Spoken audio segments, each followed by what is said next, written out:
we can hit real quick.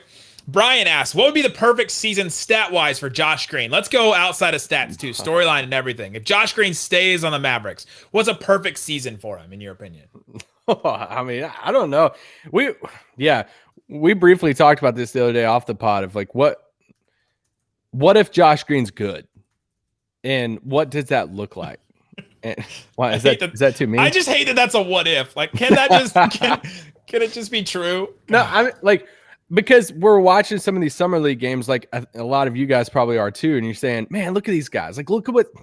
I hate to go back to him, but look at what Saddiq Bey, watching. I know it's we're gonna keep doing that forever. We have to stop apologizing for it. But like seeing Saddiq Bey with that like clutch block, and he had some of these big, and seeing some of these other second-year guys at summer league, and they're having big moments. You're like, dang, how crucial is it for that team that they're going to be able to play like meaningful minutes for that, for the team, and how like at such a young a lower contract, it means so much to the team salary cap wise.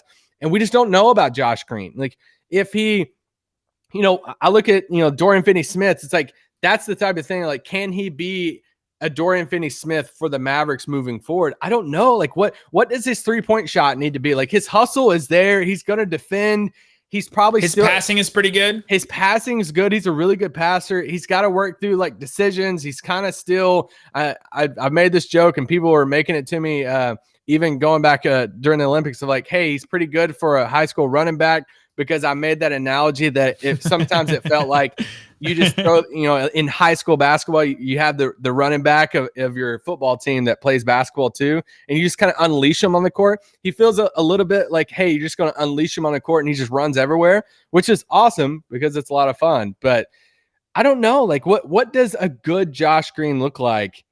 And how much does it change the Mavericks? Because that's a future what if for this season. I think a perfect scenario is that Sterling Brown plays no minutes, right? Like Sterling Brown can't find time because Josh Green is coming in and basically taking his time. I think that would be a perfect season for Josh Green. I'm going to keep it a little bit realistic. He's going to push for some starters, but he can't. I don't know if he can break into that starting thing with Reggie Bullock and Dorian and whoever, and Tim, I guess too.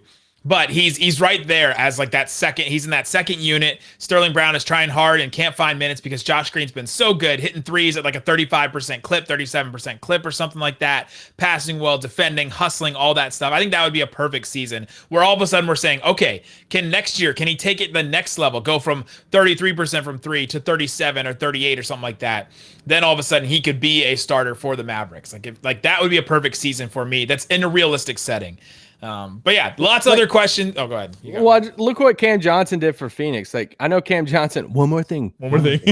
I know Cam Johnson's bigger, and he's a much better shooter. But like, look at the minutes that he gave Phoenix just off the bench as another wing.